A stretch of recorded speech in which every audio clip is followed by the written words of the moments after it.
Pembacaan Kitab Suci Dhammapada Bab 1 Yamaka Waka Syair 2. Manopuk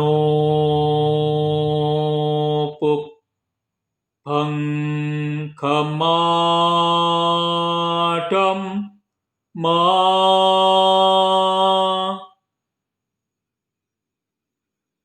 Mano Seddha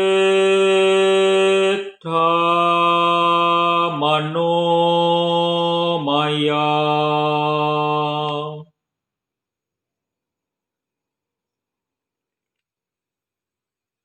Manasa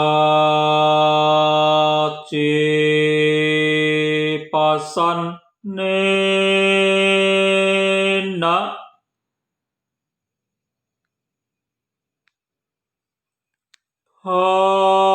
Hasati wa karoti wa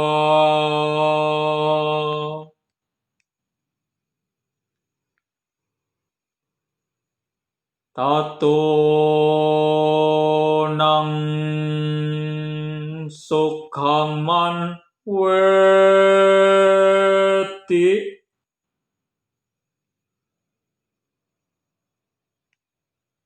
Jaya wa anapa ini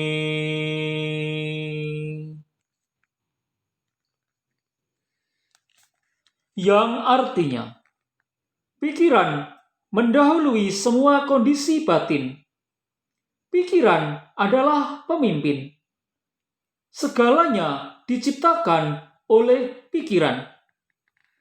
Apabila dengan pikiran yang bersih suci, seseorang berbicara atau berbuat dengan jasmani, maka kebahagiaan akan mengikuti si pelaku. Seperti bayangan yang tidak pernah meninggalkan tubuh seseorang. Selanjutnya, saya akan membacakan kisah terjadinya syair Dhammapada ini. Di sini dikisahkan tentang mata kundali.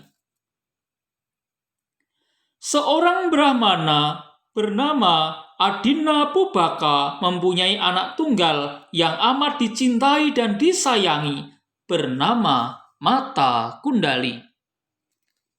Sayang, Adina Pubaka adalah seorang yang kikir dan tidak pernah memberikan sesuatu untuk orang lain. Bahkan perhiasan emas untuk anak tunggalnya saja harus dikerjakan sendiri demi menghemat upah yang harus diberikan kepada tukang emas.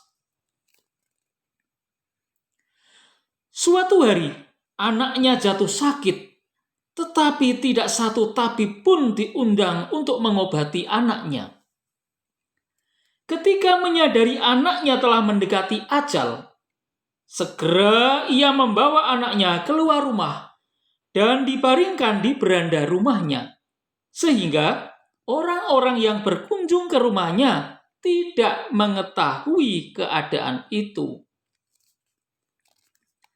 Sebagaimana biasanya, di waktu pagi sekali, Sang Buddha bermeditasi. Setelah selesai, dengan mata kebudaannya, beliau melihat ke seluruh penjuru.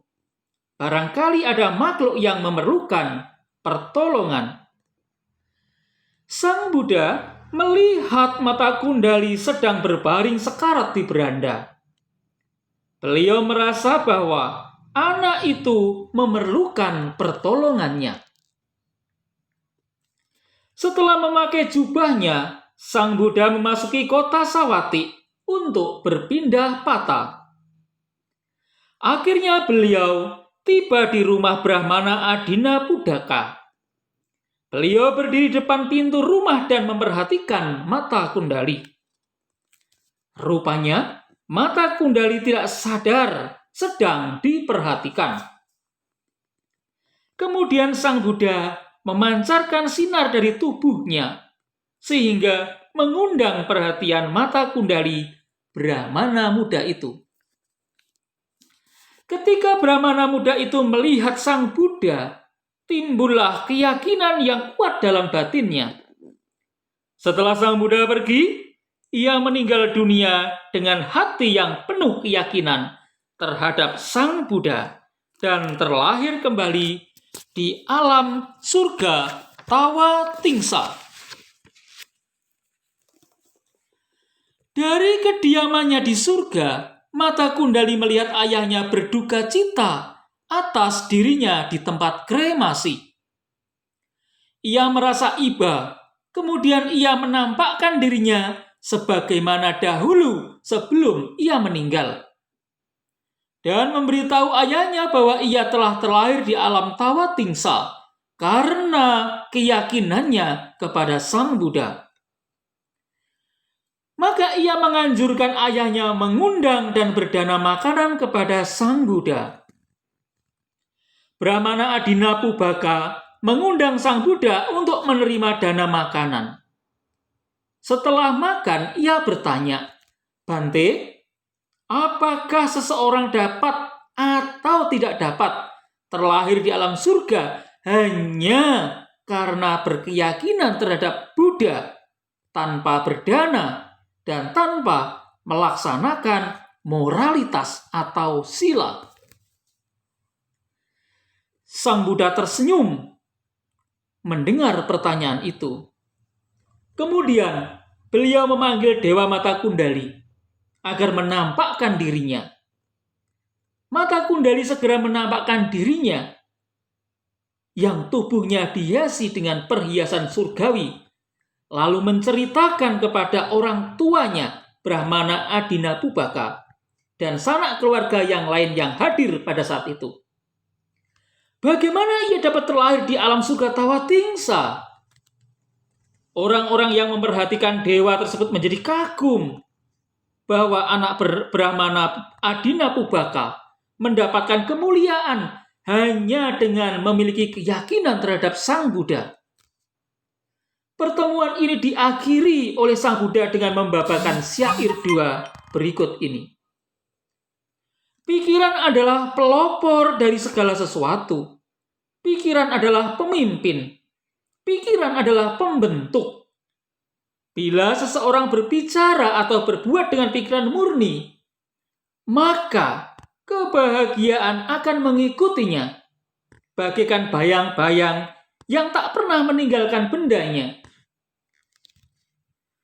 Pada akhir khotbah Dhamma itu, Mata Kundali dan Adinapubhaka langsung mencapai tingkat kesucian Sotapati. Dan kelak Adinapubhaka mendanakan hampir semua kekayaannya bagi kepentingan Dhamma.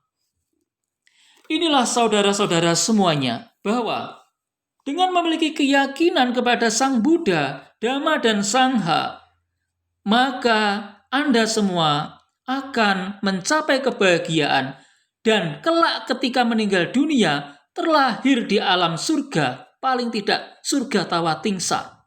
Mengapa demikian? Karena pikiran kita sebelum meninggal dunia diliputi oleh pikiran dengan penuh sukacita. Pikiran yang penuh sukacita itu akan membawa kesadaran yang baik untuk terlahir kembali di alam selanjutnya. Nah, alam apakah alam selanjutnya itu? Alam selanjutnya adalah alam yang bahagia. Salah satunya adalah alam surga Tawa Tingsa.